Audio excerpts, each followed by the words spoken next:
La 7e session ordinaire bis du Conseil supérieur de transition CST de l'Église du christianisme céleste a été clôturée par un point de presse présenté aux hommes des médias. Entamé le mardi 3 février dernier, ces travaux intensifs de 4 jours visaient à franchir une étape décisive. Pour la cohésion, l'institution a abordé 3 points majeurs.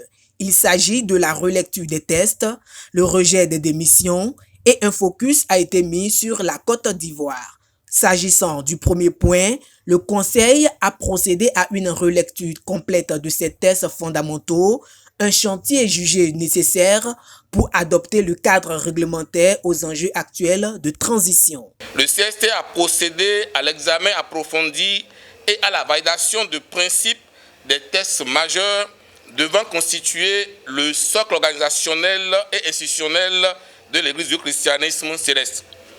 Ces tests concernent notamment la constitution de l'Église du christianisme céleste, le règlement intérieur de l'Église, les tests organiques des organes de gouvernance, les tests instituant le synode et le conclave.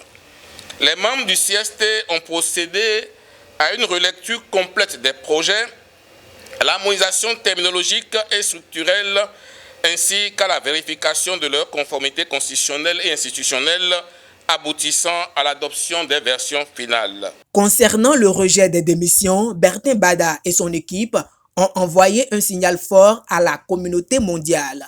Après analyse des différents courriers, le CST a officiellement rejeté l'ensemble des lettres de démission déposées par certains membres, réaffirmant ainsi sa volonté de maintenir l'unité et de poursuivre le dialogue inclusif. Le CST a pris connaissance de 2 lettres de démission émanant des représentants d'IMECO.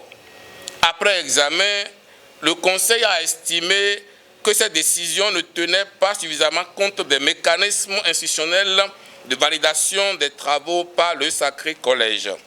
En conséquence, le CST a décidé, sauf objection du Sacré Collège, de rejeter cette démission et d'inviter les intéressés à reprendre leur participation aux travaux d'unification. Le CST a pour finir mis la lumière sur la situation de la Côte d'Ivoire.